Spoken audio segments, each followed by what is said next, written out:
Walkout with Paul and Jay, with red hot stories from post game, interviews, analysis, debate the hour, right here at the Growler.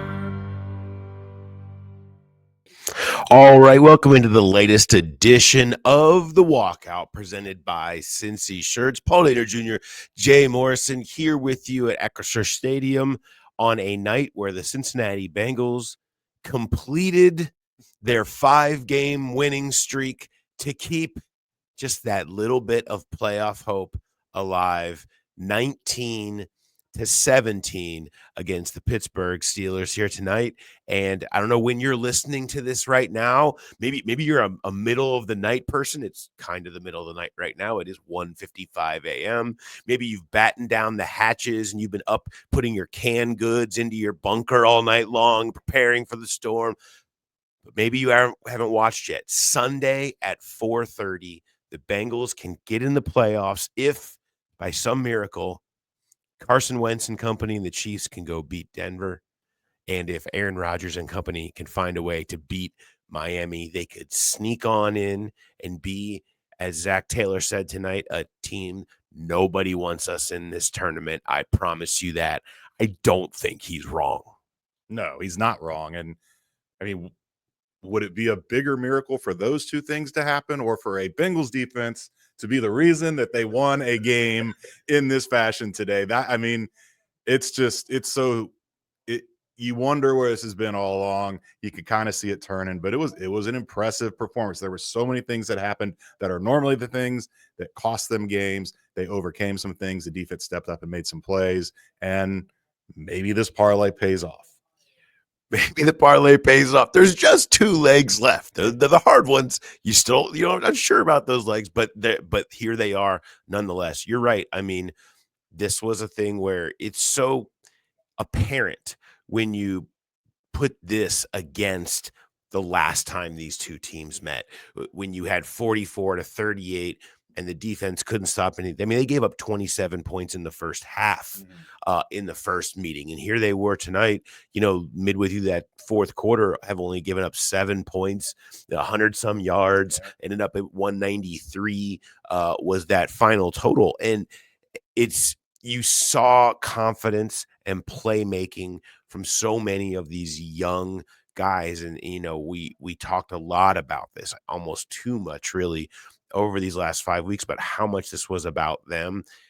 Josh Newton has a rough play early, but he comes back and he gets a third down breakup and a PBU in the end zone and makes plays. And Joseph Osai coming on, and he's got at least a half sack in 5 of the last 6 games, 6 of the last 7, 6 of the last 7 now. After this, you have these people showing up and making plays all over the place, and then you get a confident group that's able to go out there, win special teams, put them in a bad spot, when a ball bounces off DJ Ivy, and when the offense put them in a bad spot where they couldn't finish the game out and forced a punt and sent them back. So you got to make one more stop. They forced a field goal the first time, and they get the 2-minute drill that was really just an abomination to 2-minute drills by Pittsburgh and Russell Wilson. But they shut it down and don't even get a field goal off for Chris Boswell. Everybody's thinking, oh, here you go. Here it is. The defense. Yes, the defense was the reason that the Bengals keep their hope alive. It's pretty amazing. Yeah. And Trey Hendrickson, a big part of that was, 3.5 sacks, just incredible. And doing it late, doing it in crunch time when it mattered the most.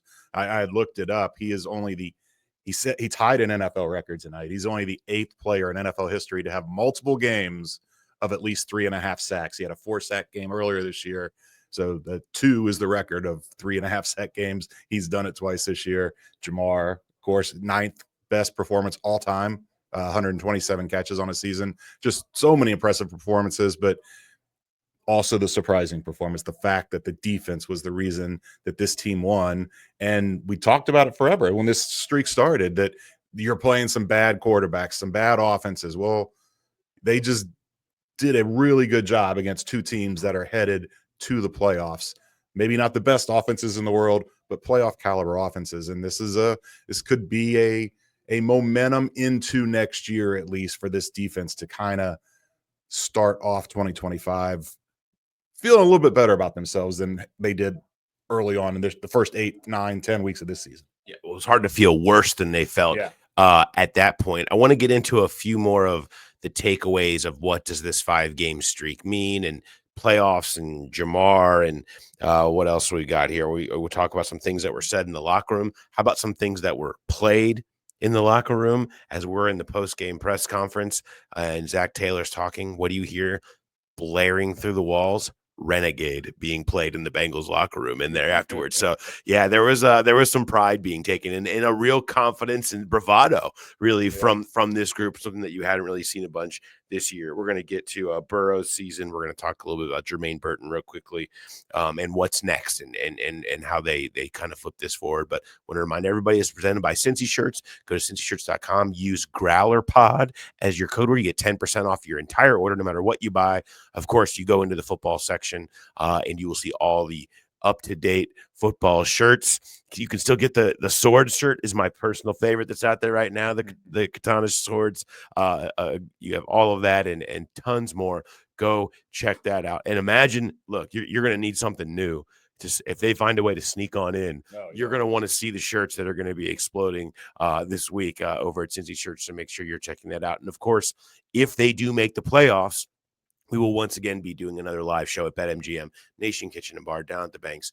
Awesome place for every big event that you have, but we will do another live show if they're going to make the playoffs as a playoff preview, if they do. So keep an eye out for that. Just another reason that everybody would be excited, more so than that whole your team making the playoffs thing.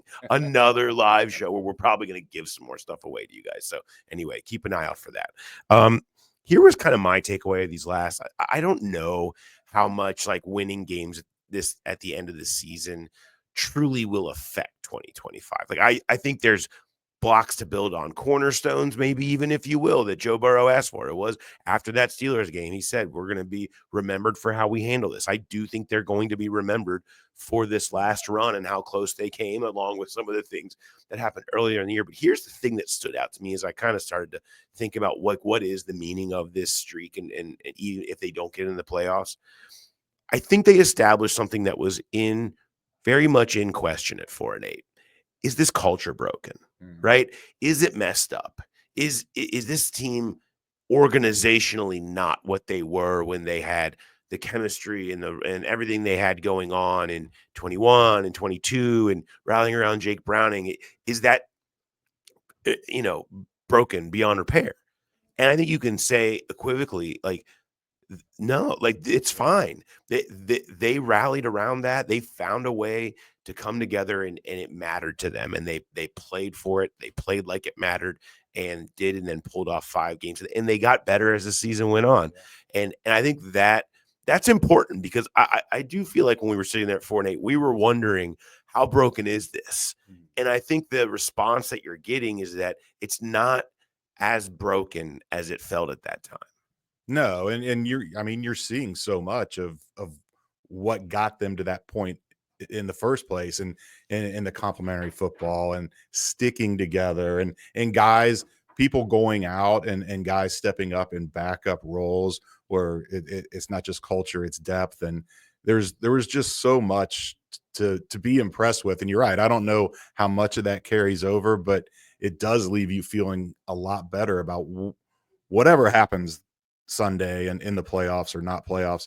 But just when you hit the ground running next year, you are obviously going to feel better that you got this turned around. And like Joe said, how you respond to it is what's going to be remembered. And it is. This has been, whatever happens, this has been a really impressive run to right the ship and do it the way, not rip things up and start from scratch, to go back to the fundamentals of what the culture that Zack laid when he got here, and it got him to the AFC Championship games in 21, 22, the Super Bowl, all that.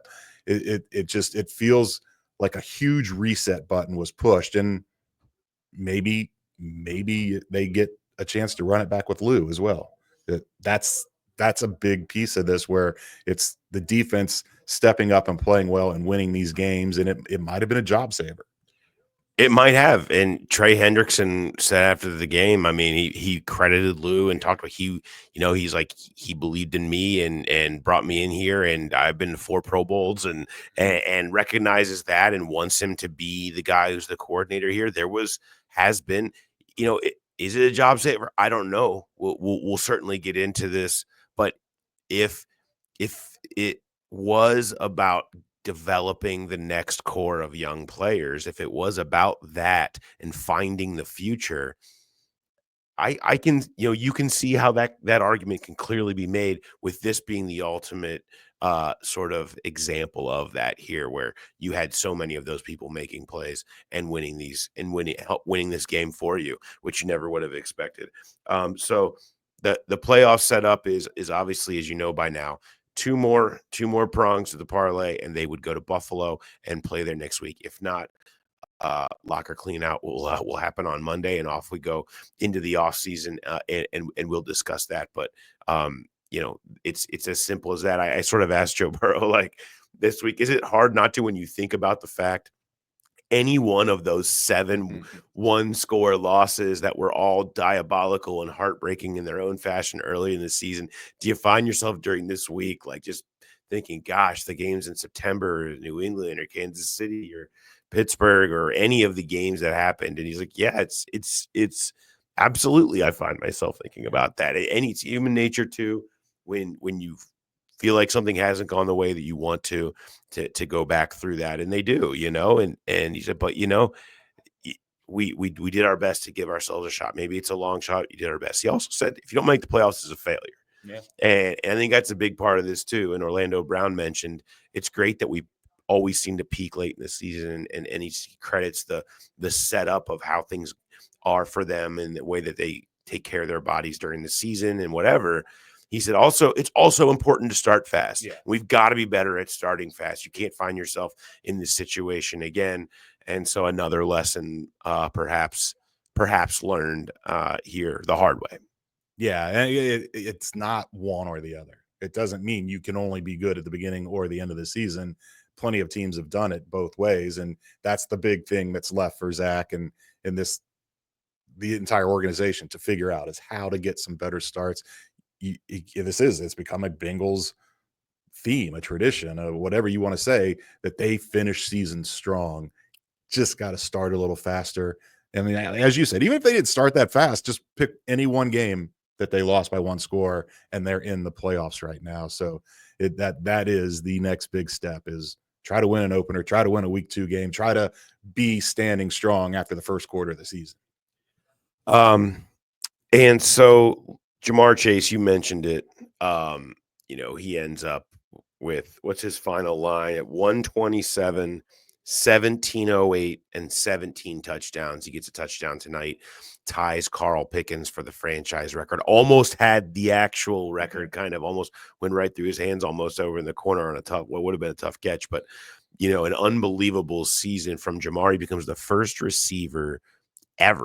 player ever to have 1,700 receiving yards and 17 touchdowns in a single season.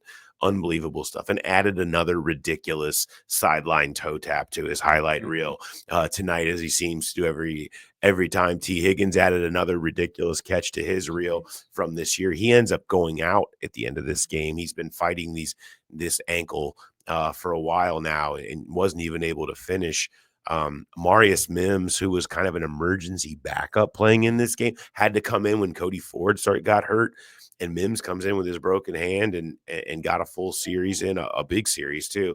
And Cody Ford did come back after that, but you saw a lot of ins, a lot of out. Joe Burrow was down in this game, and just with a giant piece of turf in his helmet and not moving, wasn't a great scene there. And what was really, this, in the beginning, their quick game stuff worked, but eventually they were exposed for not really having many answers for that Pittsburgh pass rush. And Joe took another collection of big hits tonight, but still persevered to find a way. They struggled in the red zone, and that kept the game alive. They were 1 of 4 in the red zone. A lot of that due to pressure and not being able to get everything they wanted. I mean, it seemed like every big play on a 3rd down or in red zone ended with a sack or Joe having to run for his life. So, but there was a lot of moving pieces and a lot of guys playing through stuff out there tonight. Yeah, and maybe some of those struggles and how this kind of almost got away from them at the end, maybe it's a positive sign because we've seen it the last few weeks. The T. Higgins has been putting on a show and making it everyone think about this is why you need to pay this guy. This is why you need to keep him here. Maybe him going out today and that offense falling apart once he went out is another sign to the front office that, yeah, you need T. Higgins to be part of this offense. There's just a dynamic there. And I do want to say one thing. You mentioned the pass rush. It's remarkable. I've got the box score right here. You look at the defensive stats, and there's 21 Pittsburgh Steelers listed with at least a tackle, a pass defense, something. The one name that's not on there is TJ Watt. First time in his career he has been blanked in 120 career games. Cody Ford, he hasn't started at right tackle since his rookie year in a playoff game in 2019 when he went against JJ Watt. Today he goes against TJ Watt. First time he's played right tackle in 6 years or 5 years. And and Zach mentioned him in the post-game press. What a remarkable job that he has done when they're asking him to practice all week at guard. And then, oh, by the way, we're going to start you at tackle because Amari has a broken hand. He's not going to be able to go. And I just wrote that story that it was a really remarkable performance from Cody Ford. And yes, TJ Watt did have a sack and he forced a fumble, but the play was wiped out by a penalty. So officially, TJ Watt totally erased from this game, nowhere to be found on the stat sheet. Yeah, unbelievable. I mean, Cody Ford, I remember talking to Dan Pitcher when the team was 4-8, and I was trying to write a story about, okay, who does have the opportunity? Who could be the cornerstones? And Pitch, that's good. He goes, that's a good question. Cody Ford has a really good opportunity here. And they felt like they really liked what they had seen from him, but he was obviously going to play more. They were dealing with Orlando Brown's injury. They've had all these injuries they've been dealing with up there now, including the benching of Cordell Volson, who had some ugly reps tonight. But, I think he clearly has taken full advantage of that, earned himself some money, and I think earned himself a spot. Maybe he's not a starter next year, but he's certainly in a competition for a spot when you consider what he did and the trust that he earned from this coaching staff as this year went on. On the opposite end of the trust scale, Germaine Burton did not travel to Pittsburgh this weekend. That was a coach's decision. There's stories out there, reports. The Inquirer has a story. It's all out there. He's being evicted from his apartment. It's just a total mess on what's been a disastrous season for him.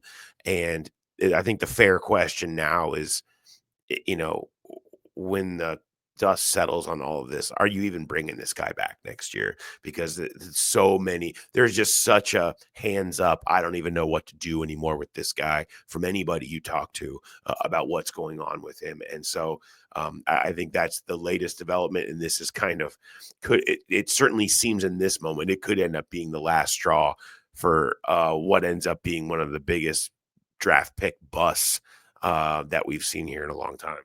Yeah, I mean, you look back that the first incident that we were aware of, the double no-show when he's going to get this chance to start against Philadelphia, and they kept him around.